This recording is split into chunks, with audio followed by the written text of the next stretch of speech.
As I was beginning to pray and to ask God about what to speak to the people on today, He kept putting this in my spirit. I am the Rose of Sharon. The reason why it's significant for the house on this day, not only is this Song of Solomon where it talks about it, but doing some research on what it was for him to be the Rose of Sharon. The Rose of Sharon is a large hibiscus shrub. It grows about 12 feet tall, has long 3-lobed leaves and a lovely rose, purple, white, and blue flower. So it flowers in many different colors. But the uniqueness of the Rose of Sharon lies in the fact that it blossoms in an unlikely time and in unlikely places. The rose blossoms in the fall when every other plant has died off, when every other plant has said, I'm not standing anymore. The rose blossoms in the fall, where few other shrubs are in bloom. It grows in unfavorable conditions and does not seem partial to the city or the country. What we have to understand is when Jesus was saying, as he was speaking, and the tone of God, because it's the Old Testament, so it was God speaking to the people, telling them to let them to know that I am the Rose of Sharon. What he was letting them to know is that I grow in unfavorable conditions for you. So when you are in a place where it doesn't seem comfortable for you anymore, when you're in a place when you feel like you have done more than you need to do and everything is going against you, God is saying that I'm in the process of growing you. I'm in the process of making you. It doesn't feel right. It don't look right. And by George, it's not right. But what's going on is I'm growing in your uncertain places. Can somebody give God glory? See, what you have to understand is when conditions aren't favorable, is when we understand that it's a time when I really need God in my life. When conditions are not the way I want them to be is when I will seek God more because it don't feel right. So I want God to help me with this thing that I'm dealing with. He is the Rose of Sharon. We ought to understand that it's not every time that you come to the house of God, and we need to be honest and stop lying with one another, that every time we come to the house of God, I felt like coming to church. Every time you come to the house of God, you don't feel like coming.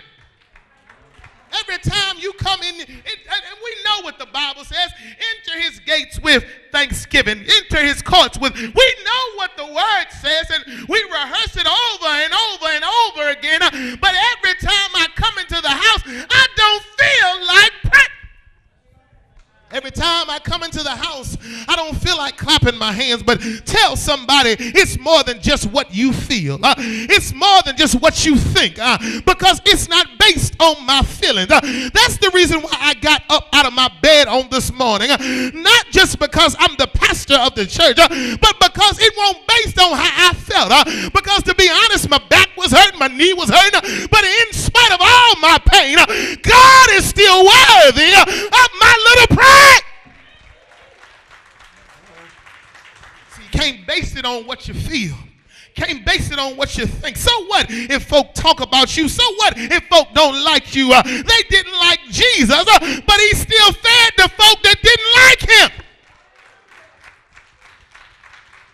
Got to understand that you are in a place where adversity is reigning in your life. You're in a place when it don't feel comfortable, and what you're dealing with is not where you want to deal with. It's not what you want to deal with. What you're going through is not what you want to go through. But think about this. Every time you're in a place of hardness, every time you're in a place where it don't feel comfortable, God is saying that I'm the Rose of Sharon. So I'm growing in this uncomfortable place. I'm growing in this unfavorable condition. They ain't got to water you. They ain't got to tend to you. But what they got to do is just let me grow. See, every condition you go through through, it's not going to feel good. Everything you deal with is not going to feel good. Every person you around ain't going to make you feel like you're the best person in the world. Stop waiting for somebody to stroke your ego. Stop waiting for somebody to tell you, oh, you the best.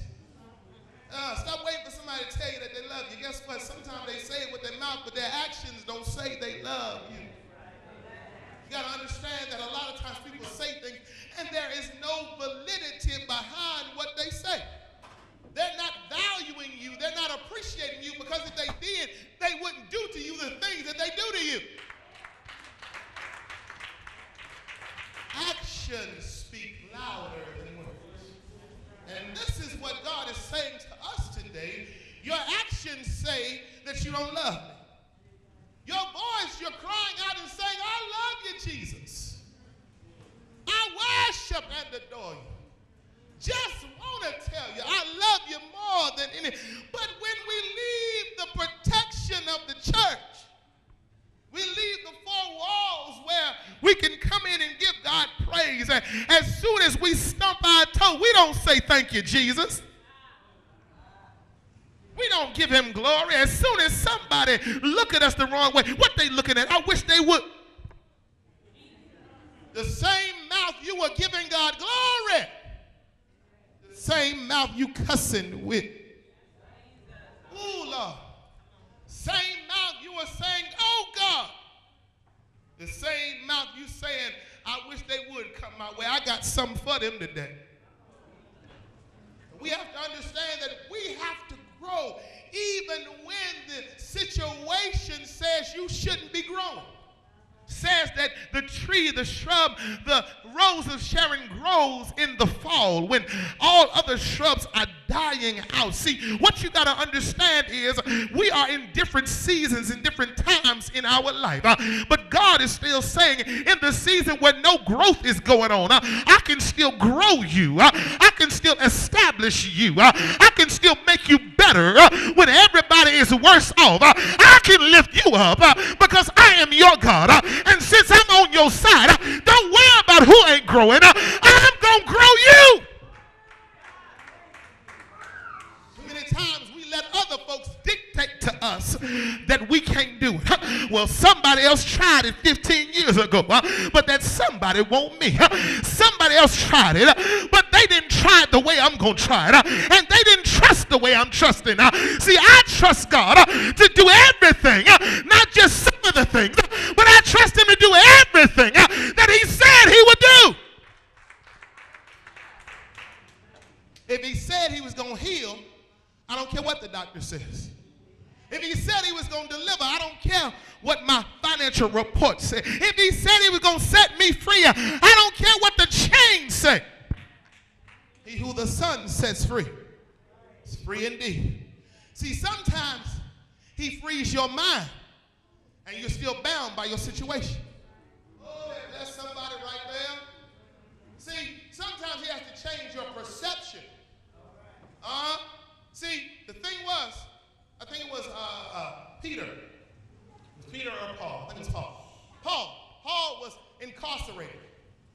And when he was incarcerated, he kept praying and asking God, God, deliver me. Set me free. But then he saw that people were being saved while he was incarcerated. He saw that lives were being changed through his suffering. So he stopped praying, God, set me free. He started praying, God, continue to save. God, continue to deliver. Even though he didn't change his situation, he changed his mentality. See, we praying and asking God to change our situation when God is saying, I want to save in your situation.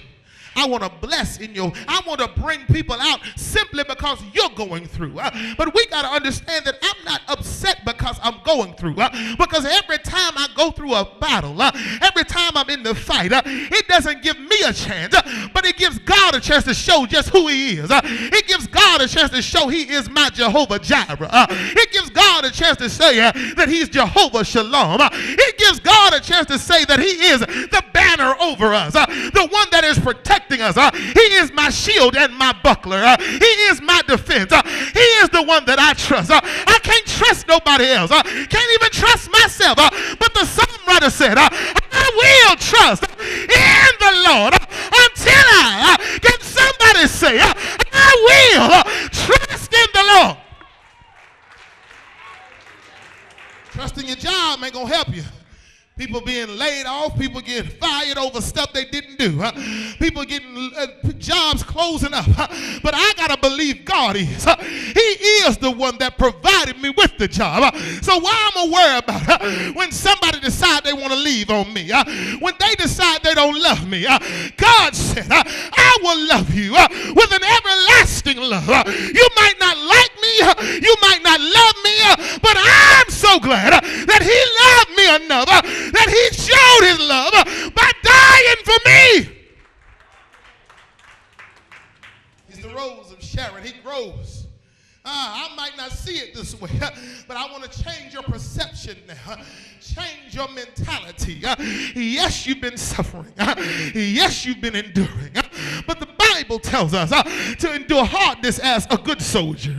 Even though I'm going through, I'm not going to let the going through take me out because I've seen too many victories to let this one defeat stop me. I've seen too many heartaches and God deliver me from my heartache to let this one heartache stop me. I've been too blessed, too delivered, too set free to let the fact I'm going through right now hinder me.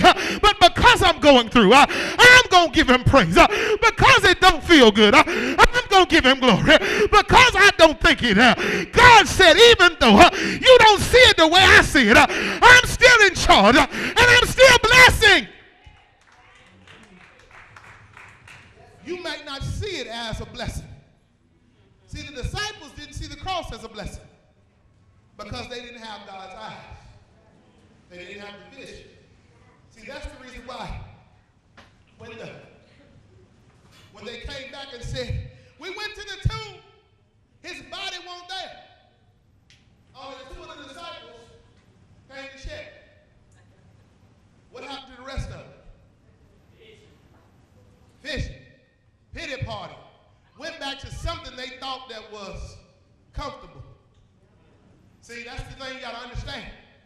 When things ain't favorable in your life, a lot of times we go back to that comfortable place. We go back to him, her, or them. Go back to that situation where it was comfortable here. I felt good here. But God is saying, I don't want you to go back to that which is comfortable because I brought you out of that. See, you got to think about it. They were fishermen. And he came to them